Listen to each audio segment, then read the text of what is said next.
Okay, first of all, here's a project that I didn't record while I was creating it, but this is my rain capture system. What I decided to do was to capture the rainwater into three 55-gallon barrels off of my tool shed. And let's go over and take a look at that. And that's completed. Just have to do a few little things to tweak it up, but it's working pretty good. Alright, first of all, I went down to Home Depot, got a vinyl gutter.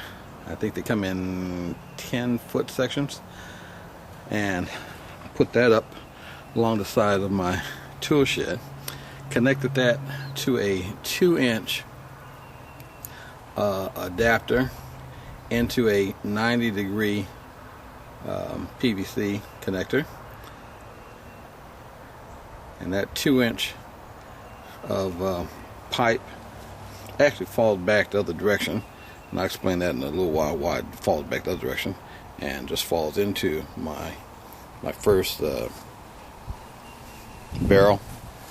And the idea is the first barrel begins to fill, and then it will then feed over into these other barrels, which are connected by 3/4-inch PVC from the first barrel into the second barrel, into the third barrel, and then out the spigot here. And I'm in the sun, so I can't tell how good. No, right there it is. Okay, now this is what I have to do. As you can may be able to see, there's a little leak there, and I have to put some sealant around those joints. And caulk that in and caulk that up pretty good. Alright, so that was not that difficult. They're sitting on cinder blocks. Not very difficult. Could come in handy one day, you never know.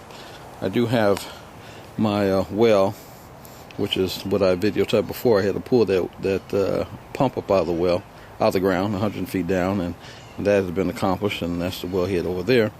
But as a backup, I decided to put this rain capture system in here.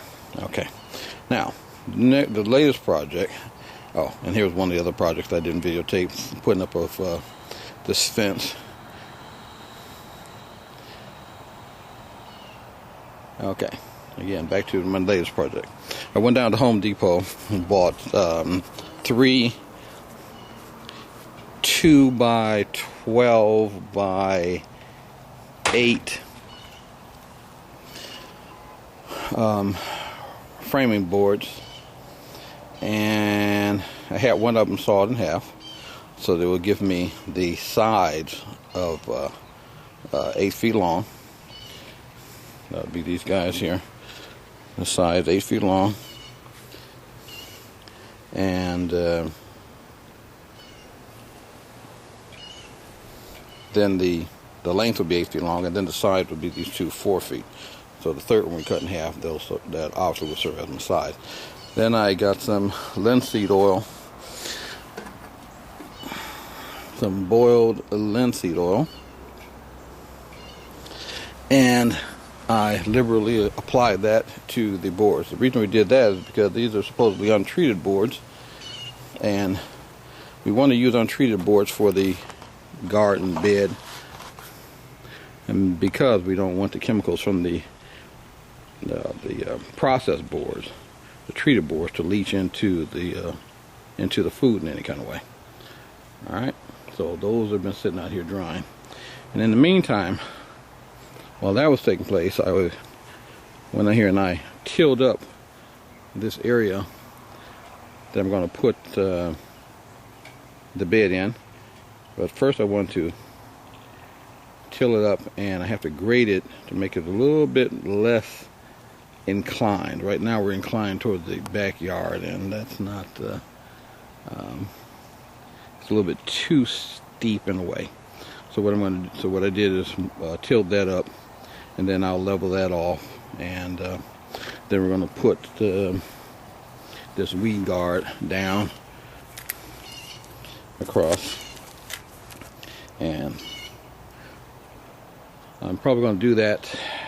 I'm going to see how the first one comes out and position it the way I want it, and I think that I probably will have maybe about room for 5, maybe 6 of these. Alright, so that's the general idea, and let me get back to work. Alright.